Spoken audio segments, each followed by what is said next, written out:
ಮುಂಚೆ ಸಹಸ್ರನಾಮವನ್ನು ವಶಿನ್ಯಾದಿ ವಾಗ್ದೇವತೆಗಳು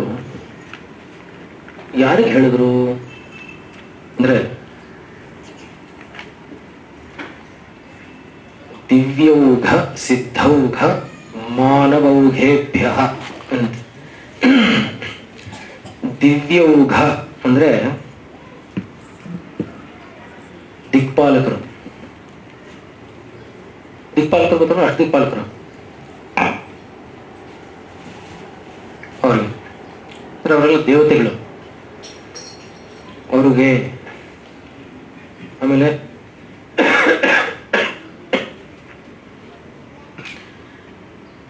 ಅವರನ್ನು ದಿವ್ಯೌಘ ಅಂತಾರೆ. ಸಿದ್ಧೌಘ ಅಂದರೆ ಸನಕ ಸನಂದನಾದಿಗಳು, ನಾರದಾದಿ ಮುನಿಗಳು, ಅವ್ರಿಗೆಲ್ಲ ಮುಂಚೆ ಉಪದೇಶ ಆಯಿತು. ಮಾನವೌಘ ಅಂದರೆ ವಿಶ್ವಾಮಿತ್ರಾದಿ ಬ್ರಹ್ಮರ್ಷಿಗಳಿಗೆ ಅವ್ರಿಗೆಲ್ಲ.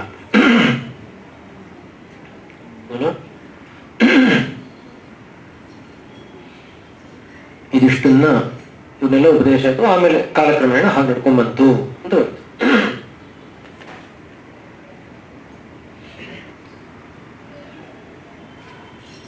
ಈಗ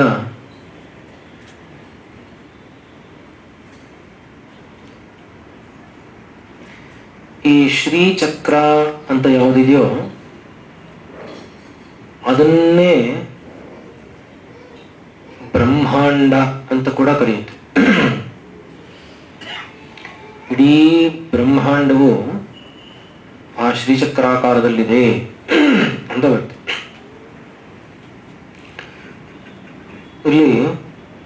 ಅಲ್ಲೇನಪ್ಪ ಅಂದ್ರೆ ನಾನು ಅವಾಗಲೇ ಹೇಳಿದ ಹಾಗೆ ಶಿವಶಕ್ತಿಯೈಕ್ಯ ರೂಪಿಣಿ ಅಂತ ಬರುತ್ತೆ. ಈ ಶಿವಶಕ್ತಿಯೈಕ್ಯ ಅಂತ ಶಿವ ಶಕ್ತಿ ಅಂತ ಯಾಕೆ ಬಂತ ಹಾಗಾದ್ರೆ ಅಂತ ಕೇಳಿದ್ರೆ,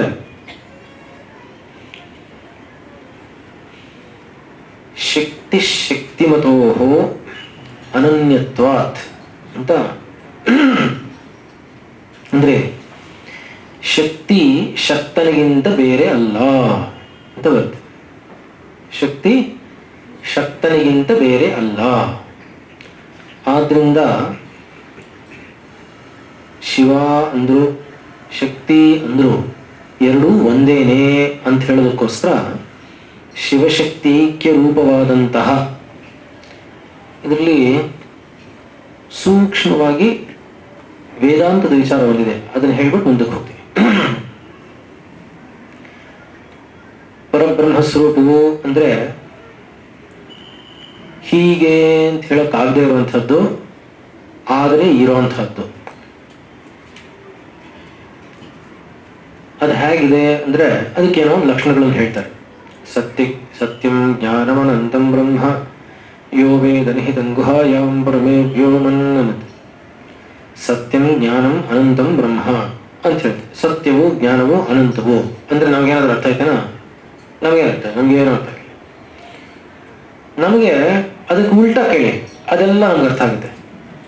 ಅಸತ್ಯ ಗೊತ್ತು ಅಂತಾರೆ. ಅಂದ್ರೆ ಅಸತ್ಯ ಅಂದ್ರೆ ಗೊತ್ತೇನೋ ಬದಲಾವಣೆ ಆಗ್ತಾ ಇರೋದು ಅಂತ ಅರ್ಥ. ಸುಳ್ಳು ಅಂದ್ರೆ ಏನ್ ಗೊತ್ತೇನೋ? ಸುಳ್ಳು ಅಂದ್ರೆ ಒಂದು ಮಾತು ಹೇಗಿದ್ರೆ ಹಾಗೆ ಬಂದ್ರೆ ಸತ್ಯ ಅಂತಾರೆ. ಅದರಲ್ಲಿ ಬದಲಾವಣೆ ಆದ್ರೆ ಅಸತ್ಯ ಅಂತಾರೆ. ಬದಲಾವಣೆಗೆ ಅಸತ್ಯ ಅಂತ ಹೆಸರು. ನಮಗೆ ಎಲ್ಲೋ ಬದಲಾವಣೆನೆ. ಒಂದೇ ತರ ಆದ್ರೂ ಒಂದು ತೋರಿಸಿ ನೋಡೋಣ. ಪ್ರಪಂಚದಲ್ಲಿ ಏನಾದ್ರು ಒಂದಿದೆಯಾ ಒಂದೇ ತರ ಹಾಗೆ ಬದಲಾಯಿಸದೇ ಇರುವಂಥದ್ದು? ಒಂದು ವಸ್ತು ಇಲ್ಲ. ಆದ್ರಿಂದ ನಮ್ಗೆ ಗೊತ್ತಿರೋ ಎಲ್ಲ ವಿಷಯಗಳು ಕೇವಲ ಅಸತ್ಯದ ವಿಷಯಗಳು. ಹೌದಲ್ಲ? ನಮಗ್ ಗೊತ್ತಿರೋದೆಲ್ಲ ಜಡ ಪದಾರ್ಥಗಳು.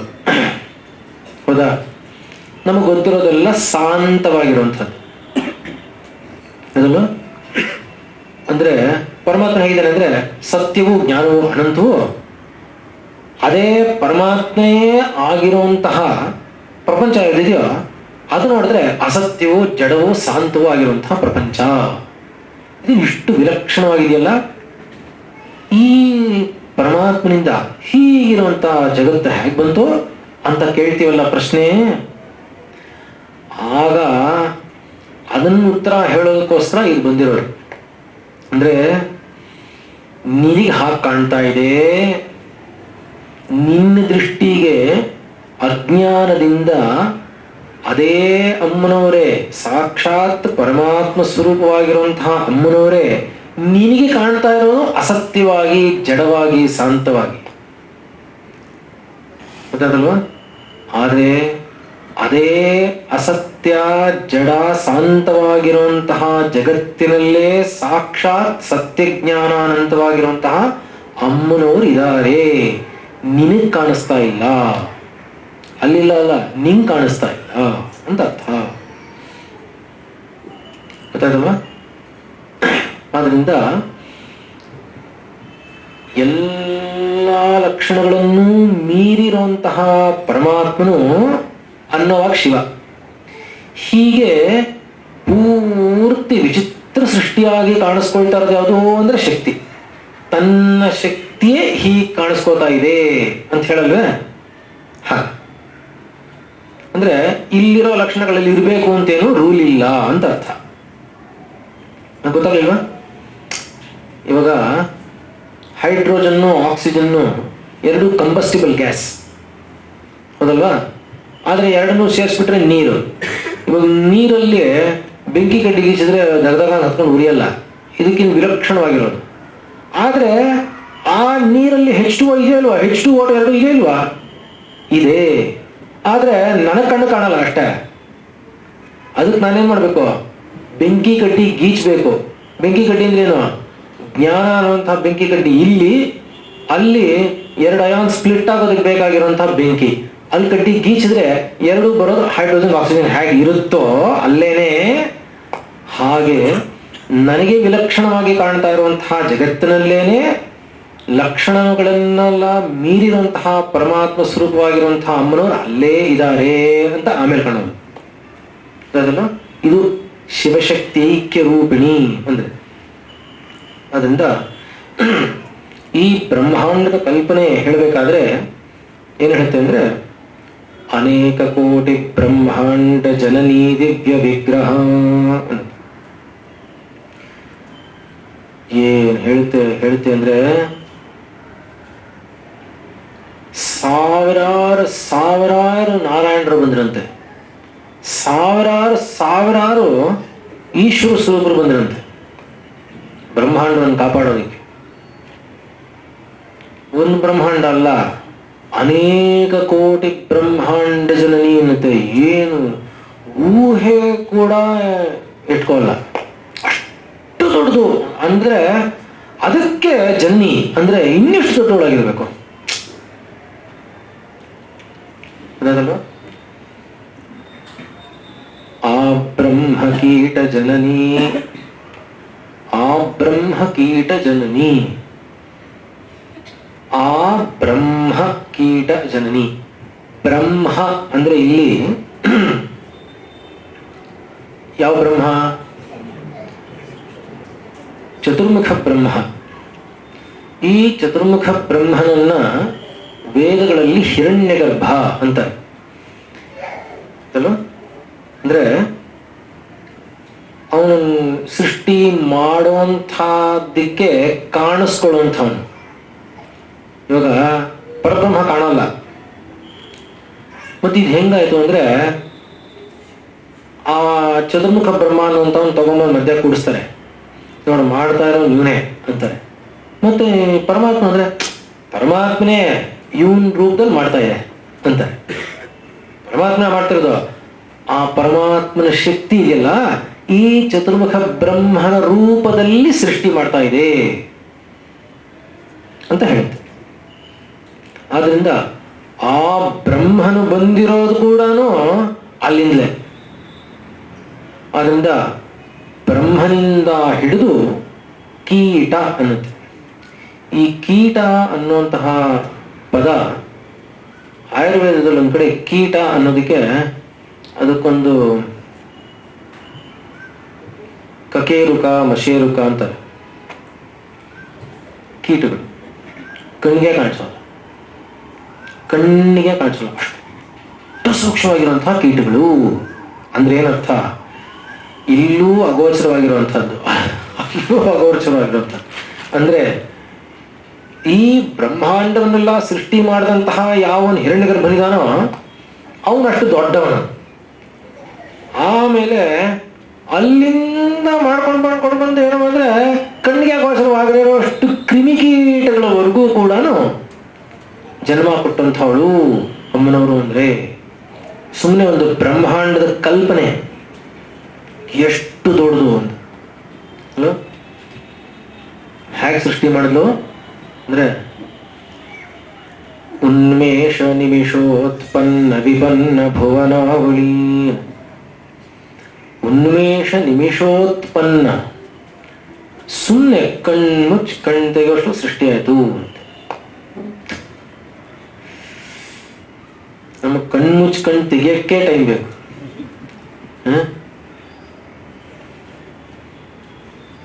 ಏನು ವಿಪನ್ನ ಭುವನಾವಳಿ, ಕಣ್ಣು ಕಣ್ಣು ತೆಗೆಯೋಷ್ಟರಲ್ಲಿ ಬಂದು ಹೊಟ್ಟೋಗಿರುತ್ತೆ. ಅಷ್ಟು ದೊಡ್ಡವಳು. ಹೇಗಿದ್ದಾಳೆ ನೋಡಕ್ಕೆ ಅಮ್ಮನವ್ರು ಹೇಗಿದ್ದಾರೆ?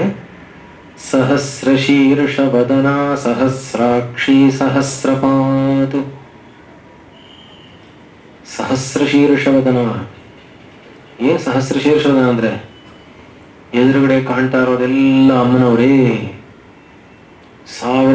ಸಾವಿರಾರು ತಲೆಗಳಿದೆಯಲ್ಲ, ಮುಖ ಇದೆಯಲ್ಲ, ಪಾದಗಳಿದೆಯಲ್ಲ, ಕೈಗಳಿದೆಯಲ್ಲ, ಅವೆಲ್ಲವೂ ಅಂದ್ರೆ ಏನರ್ಥ? ಸಮಾಜದಲ್ಲಿ ಎಲ್ಲರೂ ಅಂತ ಅರ್ಥ.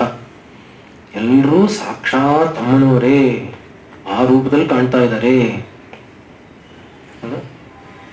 ಏಕೆ ಬ್ರಹ್ಮಸೂತ್ರದಲ್ಲಿ ತುಂಬಾ ಒಳ್ಳೆಯ ವ್ಯಾಖ್ಯೆ ಇದೆ. ಜನನಿ ಅಂದ್ರೆ ಬ್ರಹ್ಮ ಅನ್ನೋದಕ್ಕೆ. ಹೀಗೆ ಎಲ್ಲವನ್ನೂ ಸೃಷ್ಟಿ ಮಾಡುವಂಥವಳು. ಅಷ್ಟೇ ಅಲ್ಲ, ಅನೇಕ ಕರ್ತೃ ಭೋಕ್ತೃ ಸಂಯುಕ್ತಸ್ಯ, ಅವರವರ ಕ್ರಿಯಾ ಫಲಾಶ್ರಯಸ್ಯ, ಎಲ್ಲರ ಕ್ರಿಯೆ ಏನೇನು ಮಾಡ್ತಾ ಇದೀವೋ ಅವ್ರಿಗೆ ಏನೇನು ತಕ್ಕ ಫಲಗಳು ಕೊಡಬೇಕೋ ಅದಕ್ಕೆಲ್ಲವೂ ಆಶ್ರಯವಾಗಿರುವಂಥವಳು. ಎಲ್ಲರ ಕರ್ಮ ಗೊತ್ತು, ಎಲ್ಲರೂ ಕಣ್ಣು ಮಿಡುಕ್ಸಿದ್ರೆ ಗೊತ್ತು, ಕಣ್ಣು ಮಿಡುಕ್ಸೋದ್ರಿಂದ ಹಿಡಿದು ಗೊತ್ತು ಆಕೆ. ಮುಂದಕ್ಕೆ ವೇದಗಳಲ್ಲಿ ಹೇಳಿರುವಂತಹ ವಿಷಯಕ್ಕೂ ಮತ್ತು ಲಲಿತಾ ಸಹಸ್ರನಾಮದಲ್ಲಿ ಹೇಳಿದಕ್ಕೂ ಏನಾದರೂ ಸಮನ್ವಯ ಆಗತ್ತಾ ಅನ್ನುವಂತಹ ಪ್ರಶ್ನೆ. ನೋಡಿ, ನಮ್ಮ ಎದುರುಗಡೆ ಕಾಣಿಸ್ತಾ ಇರೋದು ಎರಡೇ ವಿಷಯ. ಒಂದು ನಾನು, ನನ್ನ ಎದುರುಗಡೆ ಇರುವಂತಹ ನೀವೆಲ್ಲರೂ ಜಗತ್ತು. ಅಂದ್ರೆ ನೀವು ಜಗತ್ತು ಎಲ್ಲ ಒಂದೇ, ಎಲ್ರಿಗೂ ಆಗತಾನೆ. ಒಂದು ನಾನು ಕಾಣಿಸ್ತೀನಿ, ಇನ್ನೊಂದು ನನ್ನ ಎದುರುಗಡೆ ಇರುವಂತಹ ಜಗತ್ತು ಕಾಣುತ್ತೆ. ಆದ್ರೆ ಈ ಜಗತ್ತು ಎಲ್ಲಿಂದ ಬಂತು ಅಂತ ಪ್ರಶ್ನೆ ಕೇಳಿದ್ರೆ ನಮಗೆ ಗೊತ್ತಿಲ್ಲ. ಯಾಕಂದ್ರೆ ನಾವು ಬಂದಿರೋದು ಲಾಸ್ಟಲ್ಲಿ, ನಾವೇ ಬಂದಿರೋದು ಲಾಸ್ಟ್. ಆದ್ರಿಂದ ಇದೆಲ್ಲಿಂದ ಬಂತು ನಮಗೆ ಗೊತ್ತಾಗಲ್ಲ.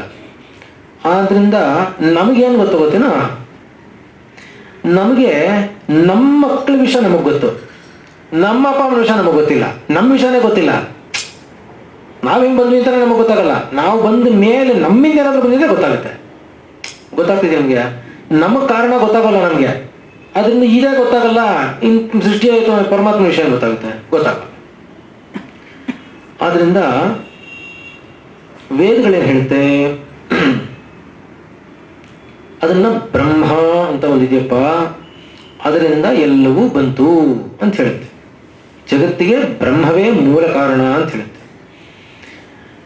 ಅಲ್ಲಿ ಬ್ರಹ್ಮಸೂತ್ರದಲ್ಲಿ ಏನಿದು ಈ ಬ್ರಹ್ಮ ಅಂದ್ರೆ ಏನ್ರಿ, ಬ್ರಹ್ಮ ಅಂದ್ರೆ ಏನ್ ಹೇಳಿ ಅಂದ್ರೆ, ಅಥಾತೋ ಬ್ರಹ್ಮ ಜಿಜ್ಞಾಸ ಅಂತ ಮೊದಲನೇ ಸೂತ್ರ ತಗೊಂಡ್ರೆ, ಜಿಜ್ಞಾಸ ಅಂದ್ರೆ ತಿಳ್ಕೋಬೇಕು ಅಂತ ಹೇಳಿದ್ರೆ, ಆ ಬ್ರಹ್ಮ ಅಂದ್ರೆ ಏನ್ ಗೊತ್ತಾ? ಜನ್ಮಾದ್ಯಸ್ಯ ಯತಃ ಅನ್ನತ್ತೆ. ಅಂದ್ರೆ ಯಾವುದರಿಂದ ಯಾವುದು ಹುಟ್ಟಿತೋ ಅದು ಅನ್ನತ್ತೆ. ಯಾವುದರಿಂದ ಇದು ಹುಟ್ಟಿದೆಯೋ ಅದು ಬ್ರಹ್ಮ ಅಂದ್ರೆ. ಏನು ಅರ್ಥ ಆಗಲಿಲ್ಲ, ಓ ಹೌದಾ ಅಷ್ಟು. ಆಮೇಲೆ ನೆಕ್ಸ್ಟ್ ಅದನ್ನೇ ಅರ್ಥ ಮಾಡ್ಕೊಳ್ಳೋದು ಬೇರೆ ಆಯ್ತಲ್ವ. ಅಲ್ಲಿ ಏನು ಹೇಳಿದ್ಯೋ ಅದನ್ನೇ ಸೇಮ್ ಡಿಟ್ಟೋ ಶ್ರೀಮಾತ ಅಂದ್ರೇನೆ. ಅದು ಶ್ರೀಮಾತ ಅಂದ್ರೇನು? ತಾಯಿ ಅಂತ ಅರ್ಥ. ಯಾರು ಅಂತ ಹೇಗೆ ತಿಳ್ಕೊಳ್ಳೋದು ಅಂದ್ರೆ ಜನ್ಮಾದ್ಯಸ್ಯ ಯತಃ ಅನ್ನೋದೇನು ಬ್ರಹ್ಮಸೂತ್ರದಲ್ಲಿ ಹೇಳಿದ್ಯೋ ಅದನ್ನೇ ಶ್ರೀ ಮಹಾರಾಜ್ಞಿ ಅನ್ನತ್ತೆ. ಮಹಾರಾಜ್ಞಿ ಅಂದ್ರೇನು? ಆಳ್ತಾ ಇರೋಳು. ಯಾವುದನ್ನ ಆಳ್ತಾ ಇರೋದು? ಶ್ರೀಮತ್ ಸಿಂಹಾಸನೇಶ್ವರಿ ಚಿದಗ್ನಿಕುಂಡ ಸಂಭೂತ ದೇವಕಾರ್ಯ ಸಮುದ್ಯತ ಉದ್ಯದ್ಭಾನು ಸಹಸ್ರಾಭ ಚತುರ್ಬಾಹು ಸಮನ್ವಿತ ಹೇಳ್ಕೊಂಡು ಹೋಗುತ್ತೆ. ಗೊತ್ತಾಗ್ಲಿಲ್ಲ ನಮಗೆ? ಅಲ್ಲಿ ಹೇಳುತ್ತೆ ಬ್ರಹ್ಮಜನನಿ. ಬ್ರಹ್ಮಜನನಿ ಅಂತ ಒಂದು ನಾಮ ಬರುತ್ತೆ, ಗೊತ್ತಲ್ವಾ? ಬ್ರಹ್ಮಾಣಿ ಬ್ರಹ್ಮಜನನಿ ಬಹುರೂಪ ಬುಧಾರ್ಚಿತ ಬರ್ತಲ್ಲ. ಬ್ರಹ್ಮಜನನಿ ಅಂದ್ರೆ ಈ ಸೃಷ್ಟಿ ಮಾಡಿದವನು ಸೃಷ್ಟಿ ಮಾಡಿದವಳು. ಇದನ್ನ ಯಾವನು ಸೃಷ್ಟಿ ಮಾಡದ್ನೋ ಒಬ್ಬ ಅವನು ಒಬ್ಬ, ಅವನು ಪುರುಷ ದೇವತೆ, ಗಂಡಸು. ಹಿರಣ್ಯಗರ್ಭ ಅನ್ನೋನು ಗಂಡು ದೇವತೆ, ಅವನನ್ನು ಸೃಷ್ಟಿ ಮಾಡಿದವಳು. ಅವನು ಬಂದಿದ್ದೆ ಅವಳಿಂದ. ಅದಕ್ಕೋಸ್ಕರ ಒಂದು ಪುರಾಣದಲ್ಲಿ ಏನು ಬರುತ್ತೆ, ಒಂದು ಕಥೆ ಬರುತ್ತೆ. ನಾರಾಯಣ್ ಮಲಗಿದ್ದ, ನಾಭಿಯಿಂದ ಒಂದು ಕಮಲ ಬಂತು, ಅದ್ರ ಮೇಲೆ ಚತುರ್ಮುಖ ಬ್ರಹ್ಮ ಕೂತಿದ್ದ. ಫೋಟೋ ನೋಡಿರ್ತೀವಿ ನಾವು. ಏನಾಗಂದ್ರೆ ಅರ್ಥ ಏನಪ್ಪ ಅಂದರೆ ಅವನಲ್ಲಿ ಬಂದು ಕೂತಿದ್ದಂತೆ, ಸುಮಾರು ಹೊತ್ತು ಆದ್ಮೇಲೆ ಹಿಂಗೆ ನೋಡ್ಕೊಂಡಂತೆ, ಬರೀ ಕತ್ಲು. ಆಮೇಲೆ ಭಯ ಆಗೋಯ್ತು. ಆಮೇಲೆ ನೋಡ್ಕೊಂಡ್ರೆ ಓ ಎಲ್ಲೋ ಕೂತಿದ್ದೀನಿ ಅಂತ ಅನ್ಕೊಂಡ. ಆಮೇಲೆ ಒಂದು ನಾಳ ಆಯ್ತು ಅದರಲ್ಲಿ, ಓ ಮುಕ್ಕಾಲ್ಬ ಅಲ್ಲಿಂದ ಇರಬೇಕು ಅಂತ ಹುಡ್ಕೊಂಡು ಹೋದ. ಹುಡ್ಕೊಂಡು ಹೋಗ್ತಾ ಹೋಗ್ತಾ ಹೋಗ್ತಾ ಎಷ್ಟು ಹೋಗ್ತಾ ಅಂದ್ರೆ ಸಿಗಲೇ ಇಲ್ಲ ಏನನ್ನು. ಆಮೇಲೆ ಹೆದರಿಕೆ ಜಾಸ್ತಿ ಆಯಿತು. ಯಾಕೆ ಎಲ್ಲೋ ಸದ್ಯ ಕೂತಿದ್ದೆ, ಇಲ್ಲ ಅಲ್ಲೂ ಇಲ್ಲ ಇಲ್ಲೂ ಇಲ್ಲ, ಸುಮ್ಮನೆ ಹೋಗ್ತಾ ಇದ್ದೀನಿ ಅದಲ್ವಾ, ಬೇಡಪ್ಪ ಸುಮ್ಮನೆ ವಾಪಸ್ ಹೋಗ್ಬೇಡ ಅಂತ ವಾಪಸ್ ಬಂದು ಕೂತ್ಕೊಂಡ. ಆಮೇಲೆ ಯೋಚನೆ ಮಾಡ್ದ, ಸುಮ್ಮನೆ ಹಾಗೇ ಯೋಚನೆ ಮಾಡ್ದಂತೆ. ಯೋಚನೆ ಮಾಡಿದೆ, ಅಯ್ಯೋ ನಾನು ಅನ್ನಂತೆ. ಅಂದರೆ ಓಹ್ ನಾನು ಪರಬ್ರಹ್ಮವೇ ಅಂತ ಗೊತ್ತಾಯಿತು. ಯಾಕೆಂದರೆ ಆ ಸುಮ್ಮನೆ ಕೂದಲು ತುದಿಯಷ್ಟು ಅವನಿಗೆ ಸೃಷ್ಟಿ ಮಾಡಬೇಕು ಅನ್ನೋ ಕಾಮನೆ ಇತ್ತು.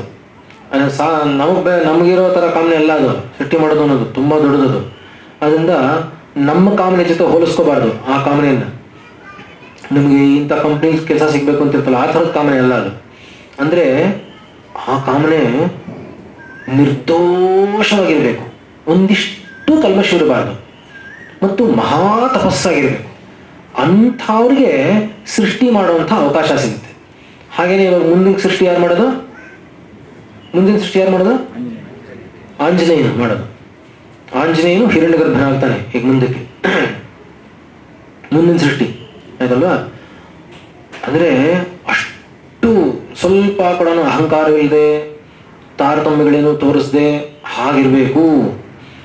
ಆದರೆ ನಾನು ಈ ತರಹ ಒಂದು ಕ್ರಿಯೆ ಮಾಡಬೇಕು ಅಂತ ಮನಸ್ಸಿತ್ತಲ್ಲ, ಅದಕ್ಕೋಸ್ಕರ ಗೊತ್ತಾಗಲಿಲ್ಲ. ಆಮೇಲೆ ಯೋಚನೆ ಮಾಡಿದ ತಕ್ಷಣ ತಪಶಕ್ತಿಯಿಂದ ಓ ಗೊತ್ತಾಯ್ತು, ಓ ಸರಿ ನಾನೇ ಸರಿ ನಂಗೆ ಗೊತ್ತಾಯ್ತು, ಇವಾಗ ಯಾಕೆ ಬಂದಿದ್ದೀನಿ ಗೊತ್ತಾಯ್ತು ಅಂದಮೇಲೆ ಅವನು ಬ್ರಹ್ಮವೇ ಆಗ್ಬಿಡ್ತಾನೆ. ಗೊತ್ತಾಯ್ತಲ್ಲ ನಾನೇ ಬ್ರಹ್ಮ ಅಂತ. ಆಮೇಲೆ ಕ್ರಿಯೆ ಆಗ್ತಾ ಹೋಗುತ್ತೆ, ತನ್ನಷ್ಟಕ್ಕೆ ತಾನು ಆಗ್ತಾ ಹೋಗುತ್ತೆ ಅಂತ ಹೇಳುತ್ತೆ. ಹಾಗೇನೆ ಇಲ್ಲಿ ಗೊತ್ತಾಗ್ತದೆ ನಮಗೆ. ಚಿದಗ್ನಿಕುಂಡ ಸಂಭೂತ ದೇವಕಾರ್ಯ ಸಮುದ್ಯತ ಅಂದ್ರೆ ಒಳಿತು ಆಗಬೇಕು ಅನ್ನೋದಕ್ಕೋಸ್ಕರ ಚಿತ್ ಅನ್ನುವಂತಹ ಅಗ್ನಿಯಿಂದ ಎಲ್ಲ ಉದ್ಭವ ಆಯಿತು ಅನ್ನುತ್ತೆ. ಅಂದ್ರೆ ಇಲ್ಲಿ ಚಿತ್ ಅನ್ನೋದು ಅಗ್ನಿ. ತಸ್ಯಾಂತರ್ಮನಸಿ ಕಾಮಃ ಸಮವರ್ತತ, ತನ್ನ ಮನಸ್ಸಿನಲ್ಲಿ ಕಾಮಃ ಸಮವರ್ತತ. ಏನು ಸಮರ್ಥ ಕಾಮ ಅಂದ್ರೆ ಇಚ್ಛೆ ಉಂಟಾಯಿತು. ತದೈ ಈಕ್ಷತ ಸೋ ಕಾಮಯತ ಬಹುಸ್ಯಾಂ ಪ್ರಜಾಯೇತಿ. ಅಂದ್ರೆ ಇದನ್ನೆಲ್ಲ ಸೃಷ್ಟಿ ಮಾಡಬೇಕು ಅಂತ ಬಂತು ಅಂದ ತಕ್ಷಣ ಸುಮ್ಮನೆ ಟಕ ಟಕ ಟಕ ಟಕ ಆಗ್ತಾ ಹೋಗುತ್ತೆ. ಗೊತ್ತಾಯ್ತಲ್ವಾ? ಅಂದರೆ ವೇದದಲ್ಲಿ ಏನು ಹೇಳಿದೆಯೋ ಇದೆಲ್ಲ ವೇದದಲ್ಲಿ ಹೇಳಿರುವಂಥದ್ದು, ಹಾಗೆ ಇಲ್ಲಿ ಹೇಳಿದೆ. ಗೊತ್ತಾಗ್ತಿದೆಯಲ್ವ? ತಸ್ಯಾಂತರ ಮನಸಿ ಕಾಮ ಸಮವರ್ತಕ ಇದಗಂ ಸೃಜೇಯಮತಿ ಯದ್ ವಾಚಾ ವದತಿ ತತ್ ಕರ್ಮಣ ಕರೋತಿ ಅನ್ನತ್ತೆ. ಅದನ್ನೇ ಇಲ್ಲಿ ಹಾಗೆ ಹೇಳುತ್ತೆ.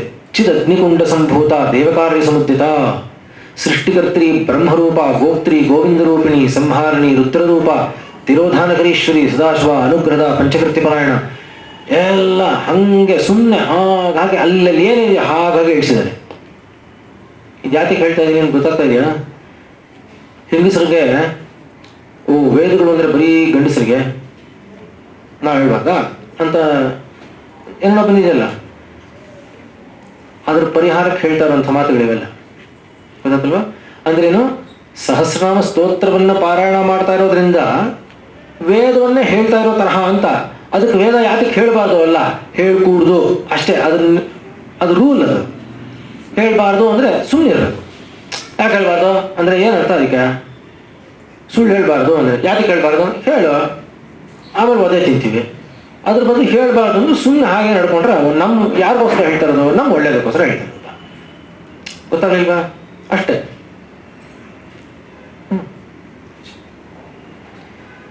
ಸಹಸ್ರಶೀರ್ಷ ಪುರುಷ ಸಹಸ್ರಾಕ್ಷ ಸಹಸ್ರಪಾತ್ ಹೇಳಿದೆಯಲ್ವಾ ವೇದದಲ್ಲಿ? ಪುರುಷ ಸೂಕ್ತದಲ್ಲಿ ಬರುತ್ತೆ ನೋಡಿ. ಅದನ್ನೇ ಸಹಸ್ರಶೀರ್ಷ ವದನ ಸಹಸ್ರಾಕ್ಷಿ ಸಹಸ್ರಪಾತ್ ಅನ್ನತ್ತೆ. ಗೊತ್ತಾಗ್ತದೆ ನಿಮಗೆ ಸಮನ್ವಯ ಹೇಗಾಗಿದೆ ಅಂತ ಅಲ್ವಾ? ಹೇಳುತ್ತೆ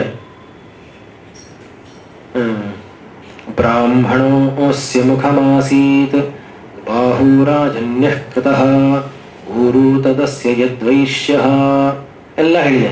ಸಮಾಜದ ಸೃಷ್ಟಿಯನ್ನು ಹೇಳಿದೆ. ಅದೇ ಇದು ಅಲ್ಲಿ ಹೇಳ್ಕೊಂಡ್ ಬಂದಿದ್ದಾರೆ. ತರಲ್ವಾ?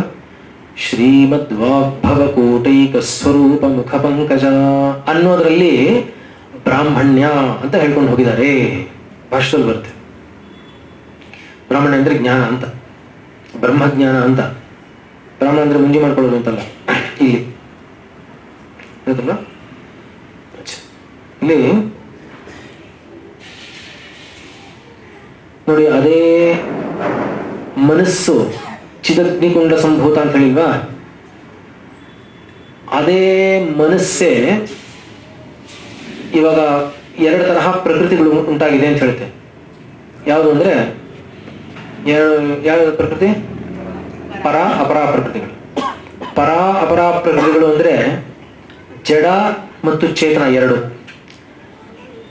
ಇದು ವೇದದಲ್ಲಿ ಹೇಳುವಂಥದ್ದು. ಅದನ್ನೇ ಸಹಸ್ರನಾಮದಲ್ಲಿ ಹೇಳುತ್ತೆ. ಚಿಚ್ಛಕ್ತಿಶ್ಚೇತನ ರೂಪ ಜಡಶಕ್ತಿರ್ಜಡಾತ್ಮಿಕ ಅನ್ನತ್ತೆ. ಚಿಚ್ಛಕ್ತಿ ಚೇತನ ರೂಪ ಜಡಶಕ್ತಿ ಜಡಾತ್ಮಿಕ ಅನ್ನತ್ತೆ. ಜಡ ಅನ್ನೋದ್ರಲ್ಲಿ ಇವಾಗ ಇದರಲ್ಲಿ ಏನೂ ಇಲ್ಲ, ಇದು ಏನೂ ಇಲ್ಲ ಅಂತಲ್ಲ. ಜಡಾತ್ಮಿಕ ಅನ್ನೋದು ಕೂಡ ಇದರಲ್ಲೂ ಜಡವಾಗಿ ಇದು ಇರೋದಕ್ಕೆ ಅಮ್ಮನವ್ರ ಕಾರಣ. ಗೊತ್ತಾಗಲ್ಲ ನಿಮಗೆ? ಈ ವಸ್ತು ಹೀಗಿರೋದಕ್ಕೆ ಅಮ್ಮನವ್ರು ಅದರಲ್ಲಿರೋ ಕಾರಣ. ಅದಕ್ಕೋಸ್ಕರನೇ ಜಡಶಕ್ತಿ ಅಂತಾರೆ. ಈ ಸ್ವಲ್ಪ ಸೈನ್ಸ್ ಹೇಳಿದ್ರೆ ಗೊತ್ತಾಗುತ್ತೆ. ಈ ಕೊಹೆಸಿವ್ ಬಾಂಡಿಂಗ್ ಇರುತ್ತೆ. ಇವಾಗ ಮಾಲಿಕ್ಯೂಲ್ಸ್ ಎಲ್ಲ ಸೇರಿ ಒಂದು ಗಟ್ಟಿ ಆಗುತ್ತಲ್ಲ, ಸಾಲಿಡ್ ಆಗುತ್ತಲ್ಲ. ಆ ಸಾಲಿಡ್ ಆಗಿರೋದಕ್ಕೆ ಬೇಕಾಗಿರುವಂತಹದ್ದು ಅದರಲ್ಲಿ ಒಂದು ವ್ಯಾಲೆನ್ಸ್ ಬಾಂಡ್, ಒಂದು ಶಕ್ತಿ ಇರ್ತದೆ. ಗೊತ್ತಾಗ್ತದೇನಪ್ಪ? ಆ ಶಕ್ತಿ ಎಲ್ಲಿಂದ? ಯಾವ ಶಕ್ತಿ ಅದ ಇದೆ? ಈ ಶಕ್ತಿ ಆ ಮಾಲಿಕ್ಯೂಲ್ಸ್ನೆಲ್ಲ ಹಿಡಿದು ಇಟ್ಕೊಂಡಿದೆ ಗಟ್ಟಿಯಾಗಿ. ಇವಾಗ ಪಾಕ ಮಾಡ್ತಾ ಇರ್ತೀರ ನೋಡಿ, ಹಾಲಿರುತ್ತೆ, ನೀವು ಕುದಿಸ್ತಾ ಇದ್ರೆ ಕೋವಾ ಗಟ್ಟಿ ಆಗುತ್ತೆ. ಇವಾಗ ಕೋವಾ ಹಾಗೆ ಇರಬೇಕು ಅಂತೇನು? ಹೇಗಿತ್ತು ಹೇಳಿ ನೋಡೋಣ. ಅದರಲ್ಲಿ ಎಷ್ಟು ಹೋಗ್ಬೇಕೋ ಅದು ಹೋಗಿ ಅದನ್ನ ಅದ್ರ ರೂಪದಲ್ಲಿ ಹಿಡಿದಿಟ್ಕೊಂಡಿರ್ಬೇಕು ತಾನೆ. ಆ ಹಿಡಿದಿಟ್ಕೊಂಡಿರೋಂತಹದ್ದು ಏನಿದೆಯಲ್ಲ ಅದು ಜಡಾತ್ಮಿಕ ಜಡಶಕ್ತಿ. ಅದು ಕೂಡ ಸಾಕ್ಷಾತ್ ಅಮ್ಮನವರೇ ಅಂತ ಹೇಳುತ್ತೆ. ಯಾವ ವೇದದಲ್ಲಿ ಹೇಳಿದೆ ಅದನ್ನೇ ಹೇಳುತ್ತೆ. ಗೊತ್ತಾಗಲಿ ನಮಗೆ? ಎಲ್ಲವೂ ಕ್ಷೇತ್ರ ಅಂದ್ರೆ ಈ ಭೂಮಿ ಎಲ್ಲ ಯಾವ್ದಾಗಿದೆಯೋ ಅದೇ ಇದು ಆಗಿದೆ ಅಂತ ಹೇಳುತ್ತೆ. ಇನ್ನ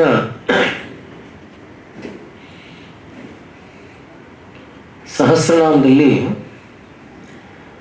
ಈ ಕ್ರಮದಲ್ಲಿ ಯಾತಕ್ಕೆ ಬರ್ತಾ ಇದ್ದೀವಿ ಅಂದರೆ, ಮುಂಚೆ ಅಮ್ಮನವ್ರು ಮಾಡಿರುವಂಥ ಏನು ಕೆಲಸ ಯಾರಾದರೂ ಇವ್ರ ವಿಷಯ ತಿಳ್ಕೊಳ್ಳಿ ಅಂದರೆ ಅವ್ರು ಏನು ಮಾಡಿದ್ದಾರೆ ಹೇಳಿ ಅಂತಾರೆ. ಅವ್ರೇನು ಇಂಜಿನಿಯರ, ಡಾಕ್ಟ್ರಾ, ಲಾಯರ, ಏನವರು ಅಂತಾರೆ. ಅಂದರೆ ಅವ್ರು ಮಾಡುವಂಥ ಕೆಲಸದ ಮುಖಾಂತರ ಅವ್ರನ್ನ ಅರ್ಥ ಮಾಡ್ಕೊಳ್ತಾರೆ ಅಲ್ವಾ.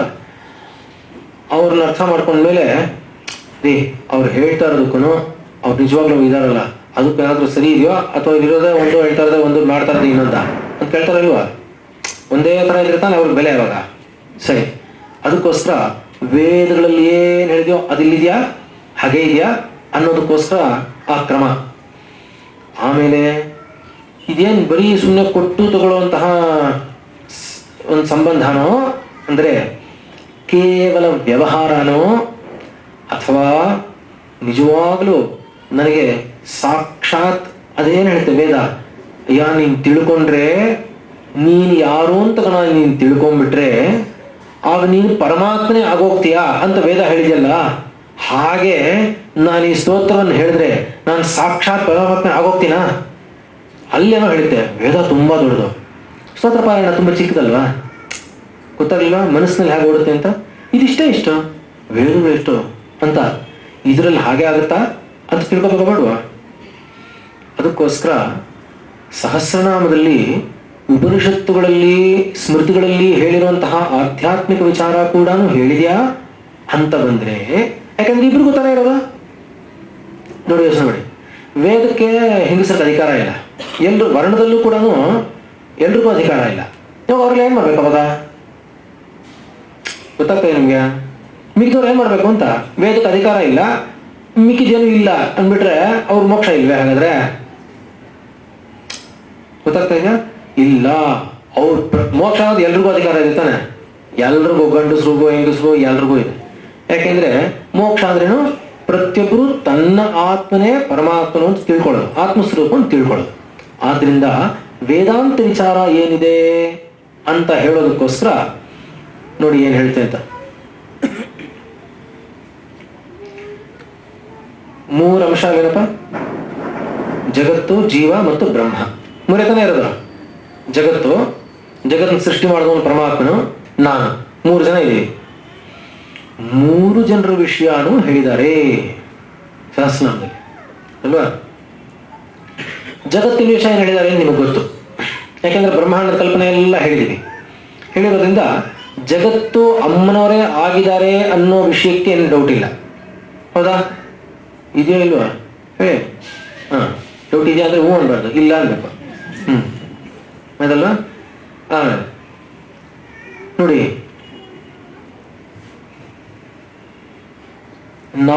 ನಾವು ಅಂತ ಇದೇನೋ ಬೇರೆ ಅಂತ ಅನ್ಕೊಂಡಿದೀವಿ. ನಾನು ಅಂದ್ರೆ ಬೇರೆ, ಅದೆಲ್ಲ ನೀನು, ಇದು ನಾನು, ಅದು ನೀನು, ನನ್ನ ಬಿಟ್ಟು ಎಲ್ಲವೂ ನೀನು, ಹಾಗೆ ತಾನೆ ಹೇಳೋದ. ನಿಜವಾಗ್ಲೂ ತತ್ವವನ್ನು ತಿಳ್ಕೊಂಡ್ಬಿಟ್ರೆ ನಾನು ಅಂತ ಆಗ್ಬಿಡುತ್ತೆ. ನಾನೇ ಇರೋದು ಒಂದೇ ಒಂದು, ನಾನು ಒಬ್ಬನೇ ಇರೋದು ಅಂತ ಬರುತ್ತೆ. ಬರಬೇಕು. ಬರದೇ ಇದ್ರೆ ಬರ್ತಾ ಇರೋದು, ಹೋಗ್ತಾ ಇರೋದು, ತಿರುಗಿ ಬರೋದು, ತಿರುಗಿ ಹೋಗೋದು. ಗೊತ್ತಾಗ್ಲಿಲ್ವಾ? ಜೈಂಟ್ ವೀಲ್ ಹಾಗೆ. ಆದ್ರಿಂದ ಏನ್ ಹೇಳಿದೆ ಶರೀರದ ವರ್ಣನೆ? ಹಾಗಾದ್ರೆ ಇದು ಅದು ಎರಡು ಒಂದೇನಾ ಅಂತ ಕೇಳೋದಿಕ್ಕೆ ಸಮಷ್ಟಿ ವರ್ಣನೆ ಏನ್ ಬರುತ್ತೋ ಆ ವರ್ಣನೆ ಸಂಪೂರ್ಣವಾಗಿ ಶರೀರದಲ್ಲಿ ಕೂಡ ಹಾಗೆಯೇ ಹೇಳ್ಕೊಂಡು ಹೋಗಿದೆ. ಏನಂತ ಹೇಳಿದೆ? ಶ್ರೀಮದ್ವಾಗ್ಭವಕೂಟೈಕ ಸ್ವರೂಪ ಮುಖ ಪಂಕಜ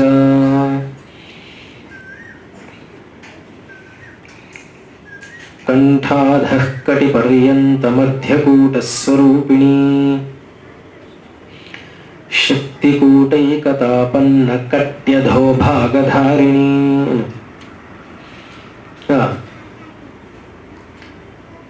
ವಾಗ್ಭವಕೂಟ, ಮಧ್ಯಮಕೂಟ, ಶಕ್ತಿಕೂಟ. ಏನು ವಾಗ್ಭವಕೂಟ, ಮಧ್ಯಮಕೂಟ, ಶಕ್ತಿಕೂಟ ಅಂದ್ರೆ ನೋಡಿ, ಮುಂಚೆ ಆಹಾರ ಒಳಗಡೆ ಹೋದ ತಕ್ಷಣ ಮಧ್ಯಮ ಕೂಟಕ್ಕೆ ಹೋಗುತ್ತೆ. ಆಯ್ತಾ? ಇಲ್ಲೇ ಶುರುವಾಗುತ್ತೆ. ಶುರುವಾದರೆ ಅದಕ್ಕೆ ಅನುಕೂಲವಾಗಿ ಮಾಡ್ಕೊಂಡು ಹೊಟ್ಟೆಗೆ ಹೋಗಿ ಜೀರ್ಣ ಆದಮೇಲೆ ಮುಂಚೆ ಹೋಗೋದು ಬುದ್ಧಿಗೆ. ಬುದ್ಧಿಗೆ ಹೋದರೆ ಸೂಕ್ಷ್ಮವಾಗಿರುವಂತಹ ಭಾಗ ಬುದ್ಧಿಗೆ ಹೋಗುತ್ತೆ. ಆ ಬುದ್ಧಿಯಲ್ಲಿ ಒಂದು ಜ್ಞಾನ ಪಡ್ಕೊಳ್ಳುವಂತಹ ಕ್ರಿಯೆ ಆಗುತ್ತೆ.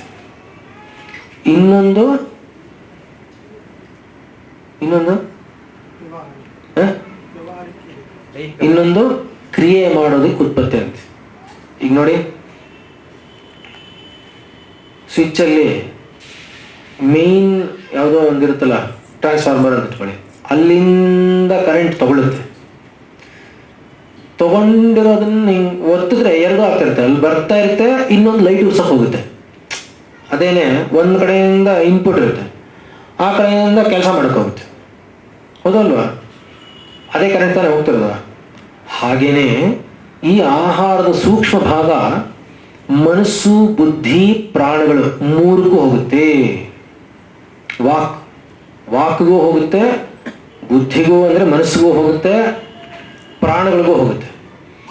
ಮುಂಚೆ ಹೋಗಿ ಅಲ್ಲಿಂದ ಮಾತು ಮುಂಚೆ ಬರುತ್ತೆ. ಮುಂಚೆ ಏನು ಬರುತ್ತೆ? ಮಾತು ಬರುತ್ತೆ. ಮಾತು ಬರೋ ಕೆಲಸಕ್ಕೆ ಮುಂಚೆ ಮಾತು ಬೇಕೋ ಬೇಡವ? ಮಾತು ಬೇಕು. ಏನಾದರೂ ಕರಿಬೇಕೋ ಬೇಡವ? ಅಂದರೆ ಓ ಅಸ್ತಿತ್ವ ಅಂತಾರೆ, ಓ ಇದೆ ಅಂತಾರೆ. ಶಬ್ದ ಬರದೇ ಇದ್ರೆ ಡೌಟ್ ಬರುತ್ತೆ. ಮುಂಚೆ ಶಬ್ದ ಬರದೇ ಇದ್ರೆ ಡೌಟ್ ಬರುತ್ತೆ. ಹೋಗ್ಬೇಕಾದ್ರೂ ಅಷ್ಟೇ, ಶಬ್ದ ಹೋಗ್ತಾ ಹೋಗ್ತಾ ಡೌಟ್ ಹೋಗುತ್ತೆ. ಗೊತ್ತಾಗಲಿಲ್ವೇ? ಕನ್ಫರ್ಮೇಷನ್. ಅದು ಇಲ್ಲಿ ಹೋಗ್ತಾ ಇರೋದು ಕನ್ಫರ್ಮೇಷನು, ಅದು ಬರ್ತಾ ಇರೋದು ಕನ್ಫರ್ಮೇಷನ್. ಹೌದಲ್ಲಪ್ಪ? ಇರುತ್ತಾನೆ ವಿಷಯ. ಆದ್ರಿಂದ ಮುಂಚೆ ವಾಗ್ಭವಕೂಟ. ಅದಕ್ಕೋಸ್ಕರನೇ ಮುಂಚೆ ಅಮ್ಮನವ್ರು ಹೇಳಿದ್ದೇನು? ವಶಿನ್ಯಾದಿ ವಾಗ್ದೇವತಾ ಋಷಯ. ಅಮ್ಮನವ್ರು ಇದ್ದಾರೆ, ಹೇಗಿದ್ದಾರೆ ಅಂತ ಹೇಳಿದವ್ರು ಮುಂಚೆ ವಾಗ್ದೇವತೆಗಳು. ಅದಕ್ಕೆ ಅದನ್ನ ವಾಗ್ದೇವತೆ ಅಂತ ಹೆಸರು. ವಾಕ್ ಅನ್ನೋದು ತುಂಬಾ ಮುಖ್ಯ, ಮೊದಲನೇದು. ಆಯ್ತಾ? ಆಮೇಲೆ ಮಧ್ಯಮಕೂಟ.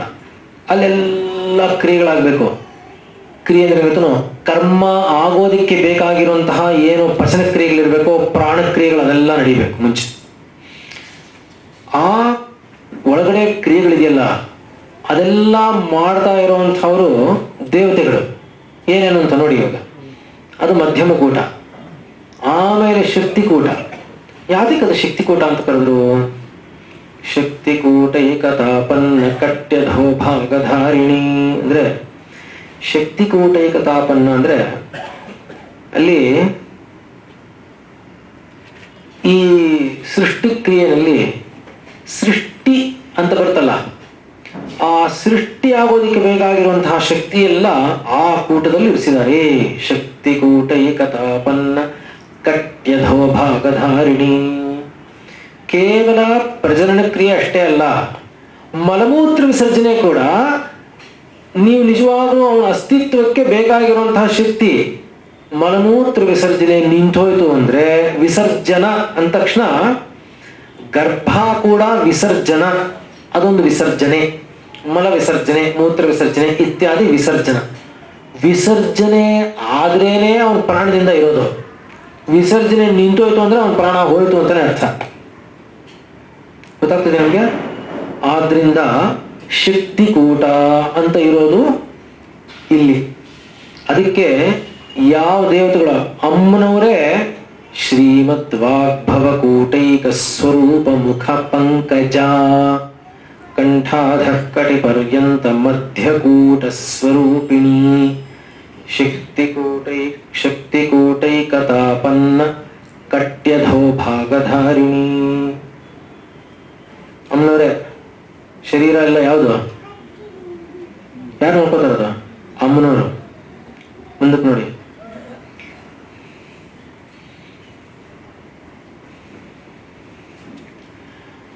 ಮೂಲಾಧಾರೈಕ ನಿಲಯ ಬ್ರಹ್ಮಗ್ರಂಥಿ ವಿಭೇದಿನಿ. ಬ್ರಹ್ಮಗ್ರಂಥಿ ಅಂದ್ರೆ ಇಲ್ಲಿ ಎರಡಿದೆ. ಒಂದು ತಾತ್ವಿಕ ದೃಷ್ಟಿ. ತಾತ್ವಿಕ ದೃಷ್ಟಿ ಅಂದರೆ ಈ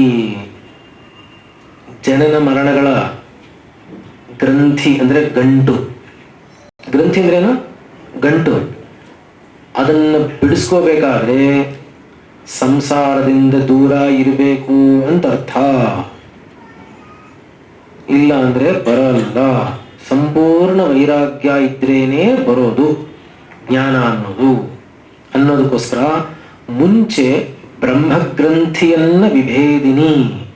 ಅಲ್ಲಿ ಬ್ರಹ್ಮಗ್ರಂಥಿ ಅಂದ್ರೆ ಸೃಷ್ಟಿಯಾದಿಗಳು ಅಂತ ಏನಿದೆಯೋ ಅದು ಅಂತ ಅರ್ಥ. ಆದ್ಮೇಲೆ ವಿಷ್ಣು ಗ್ರಂಥಿ ವಿಭೇದಿನಿ ಮೂಲಾಧಾರೈಕ ನಿಲಯ ಬ್ರಹ್ಮಗ್ರಂಥಿ ವಿಭೇದಿನಿ ಮಣಿಪೂರಾಂತರುದಿತ ವಿಷ್ಣು ಗ್ರಂಥಿ ವಿಭೇದಿನಿ. ವಿಷ್ಣು ಗ್ರಂಥಿ ಗೊತ್ತೇನ? ಎಲ್ಲ ಕಡೆ ಪ್ರಾಣಶಕ್ತಿ, ತನ್ನ ಅಸ್ತಿತ್ವಕ್ಕೆ ಬೇಕಾಗಿರುವಂತಹ ಪ್ರಾಣಶಕ್ತಿ ಮೂಲವಾಗಿ ಇರೋದೇನೆ ಹೊಟ್ಟೆಯಲ್ಲಿ. ಏನಿದೆ ಹೊಟ್ಟೆಯಲ್ಲಿ?